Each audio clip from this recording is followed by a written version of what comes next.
ভারতের স্বাধীনতার পর এই প্রথম পশ্চিমবঙ্গে বিজেপি সরকার আসতে চলেছে। কেমন হতে পারে পশ্চিমবঙ্গে বিজেপি সরকার? একাধিক সূত্র বলছে বিজেপি সরকার যেহেতু তারা হিন্দুইজম প্রতিষ্ঠা করতে চায় এবং তারা আরএসএস অর্থাৎ হনুমান শক্তি সংঘ তারা এর মানে আশ্রয়ে তারা চলে এবং তারা গেরুয়া বাহিনী বলে নিজেকে পরিচয় দিতে স্বাচ্ছন্দ্য বোধ করে এবং তাদের মতে যে অন্যান্য ধর্মাবলম্বীরা হচ্ছে তারা হচ্ছে হেড থাকবে এবং অন্য ধর্মাবলম্বীরা যারা রয়েছে তারা ভারতবর্ষ থেকে বিতাড়িত হবে, ভারতবর্ষ হিন্দু রাষ্ট্র।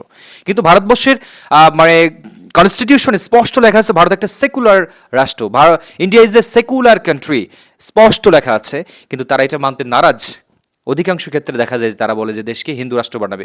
নট, এখানে আম্বেদকর যে কনস্টিটিউশন রচনা করেছেন এখানে স্পষ্টভাবে বলা হচ্ছে ভারতবর্ষ সেকুলার রাষ্ট্র, ধর্ম নিরপেক্ষ রাষ্ট্র, এখানে তারা হিন্দু রাষ্ট্র প্রতিষ্ঠা করতে চায়। এটা এক ধরনের অতিরঞ্জিত ব্যাপার। যাই হোক, এই প্রথমবারের মতো বিজেপি সরকার ক্ষমতা আসতে চলেছে পশ্চিমবঙ্গে এবং ধরে নেওয়া যায় যে Suvendu Adhikari the upcoming chief minister in West Bengal, ধরে নেওয়া যায়।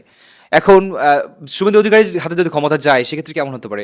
এক্ষেত্রে অনেকজন বলছে যে মুসলিমদের অবস্থা একটু শোচনীয় হতে পারে, যেহেতু মুসলিমরা অনেকটা মমতা বন্দ্যোপাধ্যায়ের আশ্রয়ে ছিল, সেহেতু এখন জয় মানে ডিক্লেয়ার হয়নি, তার মধ্যে কিন্তু যখন আভাস পেয়েছে যে সিটি এগিয়ে রয়েছে, সেক্ষেত্রে যারা এই গেরুয়া বাহিনীরা এনারা কিন্তু বিভিন্ন জায়গায় আক্রমণ শুরু করে দিয়েছে এবং মুসলিম ব্যবসায়ীদের দোকানে আক্রমণ শুরু করে দিয়েছে এবং বেশ কয়েকটি মুসলিম মহল্লাতে আগুন দেওয়ার ঘটনাও ঘটেছে।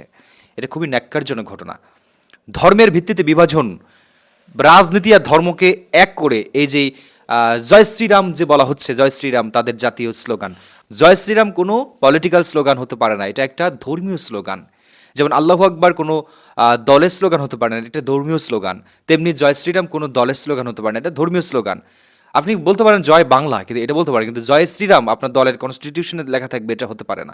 এটা বলে আপনি মুসলিমদের উপর ঝাঁপিয়ে পড়বেন, এটা কখনোই হতে পারে না। যাই হোক, ভারতের মুসলিমদের হয়তো অবস্থা সামনে কি হবে সেটা বুঝতে পারা যাচ্ছে না, তবে তারা এখনও পূর্ণাঙ্গ রায় পায়নি, তার মধ্যে কিন্তু মুসলিমদের উপর নিধন শুরু হয়ে গেছে এবং তারা অলরেডি লিস্ট করছে যে কোথায় কোথায় কোন কোন মুসলিম বেফাস বক্তব্য দিয়েছিল, কোন কোন অভিষেক ব্যানার্জি বা যারা টিএমসি করতো তারা কি বক্তব্য দিয়েছিল সে সম্পর্কে তারা লিস্ট করছে, যাদের বক্তব্য ভাইটাল ছিল এবং তাদেরকে মানে একটা ধরনের মানে হ্যারাসমেন্ট করার জন্য তারা প্রিপারেশন নিচ্ছে। তো এটা খুব খারাপ হবে, যেহেতু বলা যাচ্ছে না, যেহেতু স্বাধীনতার পরে প্রথমবারের মতো বিজেপি আসছে, ক্ষমতায় আসতে চলেছে, সেহেতু তাদের ক্ষমতা তারা কিভাবে চালাবে এটাও কিন্তু স্পষ্টভাবে বলার কোনো উপক্রম নেই, যাচ্ছেও না।